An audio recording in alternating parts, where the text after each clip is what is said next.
Commissioner, can you tell me a little bit of background about the Tennessee story? I'd be glad to. Thank you for that. In 2011, Governor Haslam was first elected. He came in at a time when the state was facing an increasingly constrained fiscal environment, and so the state had to become more resourceful. His charge was, and still is today, for government to be providing the best possible service at the lowest possible cost. And that affects all aspects and every part of state government, if you will, including general services and the programs that we offer our customer-facing departments. So one of the first major efforts they made in the real estate area was back in September of 2011 when they decided to create a new single real estate division, one that consolidated two previously separate or siloed divisions, one of design construction and one for the maintenance of our facilities. And so that came about, and that was the first time we really started to take a more integrated, holistic look at how we could better manage our facilities statewide. Following that, in March of 2012, the governor and commissioner got together and took a hard look at facilities management of our office buildings as a first step.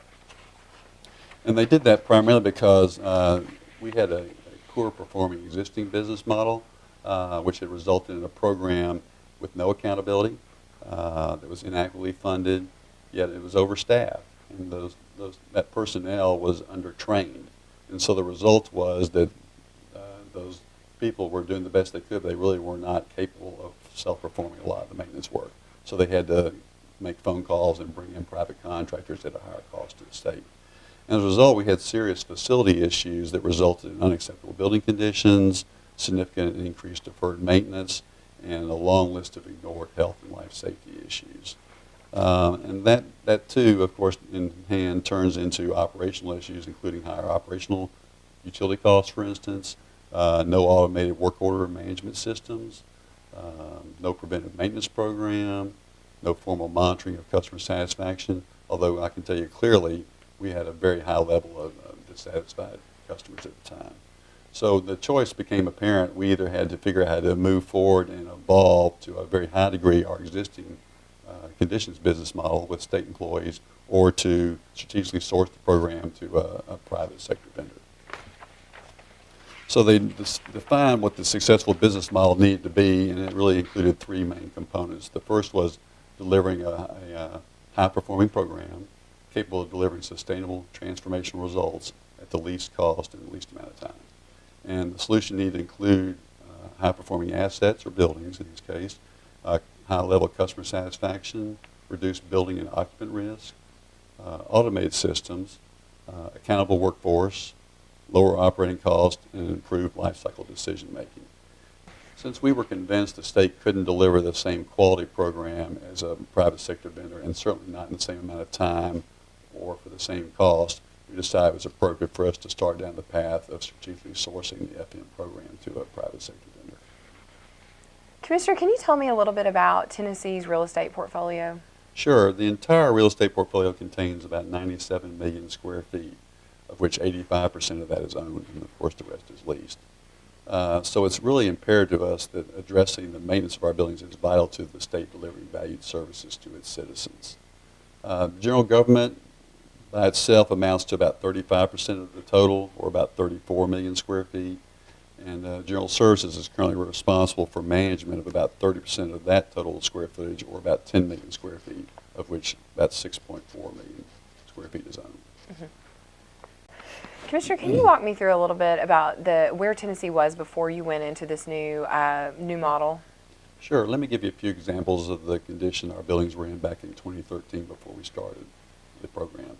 The first slide you'll see now illustrates that because we were operating in what the industry refers to as a run-to-fail mode, we had a long list of deferred maintenance items and unaddressed code violations and life safety issues like this one. The next slide again shows what conditions can exist when you only have a reactive and not a preventive maintenance program. And the last slide reminds us that having a program managed by undertrained maintenance staff not only results in poorly maintained facilities and low customer satisfaction, but also higher operating costs. Can you walk me through the state of Tennessee's decision to outsource? Yeah, we ended up hiring a third party in March of 2012 to do a master plan, if you will, which included facility assessments of many of our office buildings downtown. And through that process, it educated us on the opportunity we had before us to turn around our program and to save money in the process. So shortly after that, we entered into a competitive procurement process and were able to award our first contract in April of 2013. So can you tell me about Tennessee's results to date? Sure, be glad to. The roundtable will certainly get into more detail than I'll do right now, but let me give you a quick overview of the results to date. This first slide shows how we've drastically reduced the total utility consumption of our buildings over the past 3.5 years. The second slide you see now is on work orders being delivered on time. That's one of the key performance indicators of our vendor program, and it tracks both reactive and preventive maintenance of our buildings. And it shows that we've consistently performed on time per agreed to service level agreements over 90% of the time over the life of the contract, which is well above the industry average of 85%.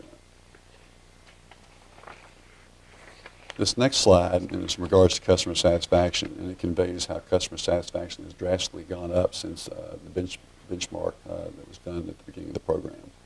As a result of our improved response time and considerably higher quality of the environment in which our state employees now work, we've gone from the beginning in July of 2013, which is at 62%, which is clearly not a good level of service by anybody's standards, and now we're at upwards of 98% in December of 2016, which is well above the industry average of 85% also. It's very impressive.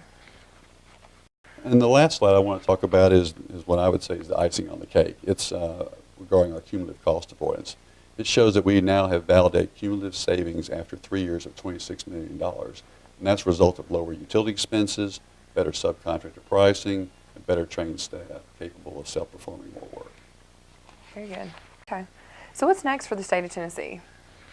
Because this program has been so successful on so many different levels, but it only applies to 10% of our total 97 million square feet of real estate, we feel like it's a great opportunity for the state to pursue trying to scale this across the rest of the portfolio.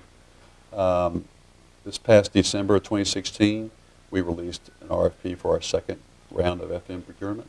And this one's a little different. And while I won't go into all details now, it's basically for a statewide master agreement, which individual agencies and higher education institutions, as well as local governments, and even private higher education institutions can participate through what we call a participating addenda, should they so choose. They can choose from a menu of services and define their own levels of service. So it's an outcome-based performance management system that ensures each entity gets exactly what they want. And additionally, this one's a little different in that all state employees will be offered positions and will be employed at a mutually agreeable total equitable compensation rate. That means whatever they were making as a state employee will be matched or exceeded when they become a vendor employee, if you will. It enables these other entities to leverage the collective power of the state of Tennessee, the buying power, if you will, through defined scaling factors in a transparent structure. And in the end, all entities share in the gains of increased contract utilization. So we're very excited about this round two and think it's going to be probably more successful than round one. That's great. Thank you. Thank you.